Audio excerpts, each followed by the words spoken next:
BJP की गोद में है, कांग्रेस बीजेपी की जेब में है।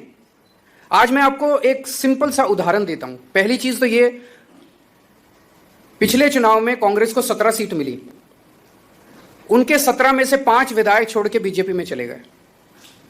हमारे को 5 सीट मिली, 5 में से 1 विधायक छोड़ के बीजेपी में चला गया। कांग्रेस के साथ हमारी बातचीत हुई। बातचीत यह हुई कि तुम्हारी 5 सीटें हैं, हमारी 1 सीट है। कांग्रेस ने कहा इन 5 सीटों पे आप चुनाव मत लड़ो, इस 1 सीट पे हम चुनाव नहीं लड़ेंगे। हमने कहा ठीक है।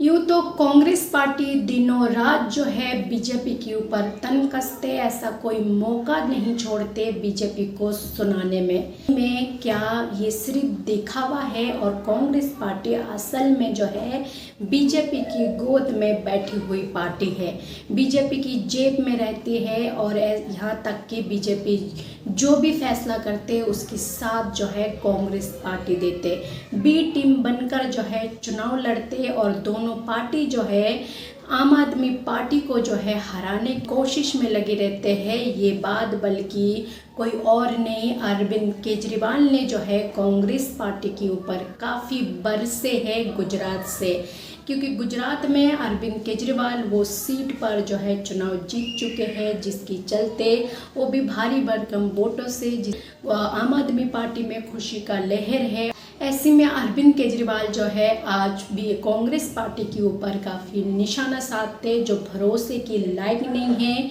ये पार्टी भी किस तरह से अरविंद केजरीवाल कांग्रेस पार्टी के ऊपर बरसते हैं, एक बार उनकी बयान पर नजर डालें।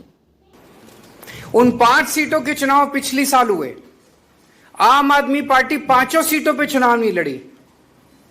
इस बार 1 सीट का चुनाव, जो आम आदमी पार्टी वाली सीट थी, वो वाला चुनाव हुआ।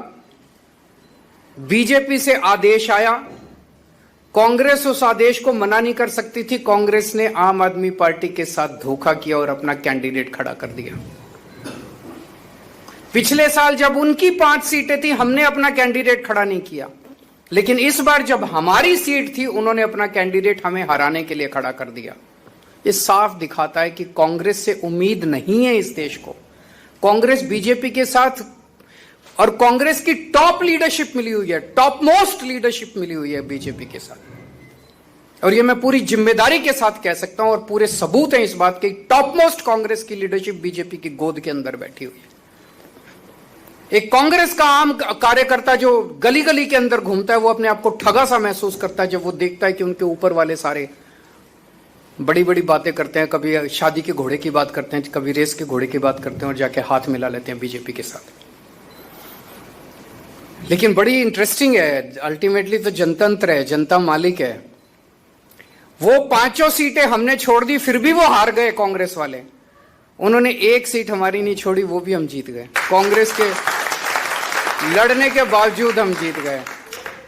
तो जनता भी अब धीरे धीरे कांग्रेस को, और ये दोनों पार्टियां इकट्ठे होकर लड़ रही हैं, ये क्या दिखाता है?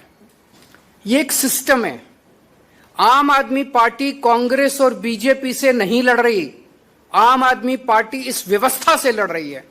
ये दोनों पार्टियां एक ही सिस्टम है, और वो सिस्टम है सत्ता से पैसा, पैसे से सत्ता। सत्ता हासिल करो, खूब पैसा कमाओ, फिर शराब बांटो, दारू बांटो, पैसे बांटो, साड़ी बांटो, बर्तन बांटो और चुनाव जीत जाओ, और फिर चुनाव जीत के फिर पैसे कमाओ और फिर चुनाव में पैसे बांटो।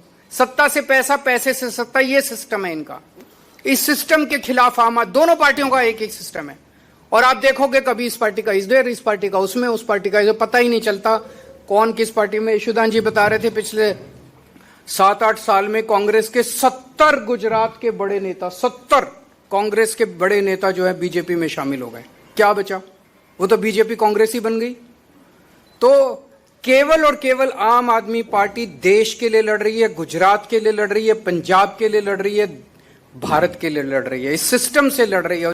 तो जहां पर दिल्ली चुनाव हारने के बाद आम आदमी पार्टी जो है कमजोर पार्टी बन गई थी, और ऐसे में अब 2 सीटों पर चुनाव जीतने के बाद जो है पार्टी को काफ़ी हौसला मिल चुके हैं और वो आगे की ओर जोरों शोरों से तैयारियां कर रहे हैं।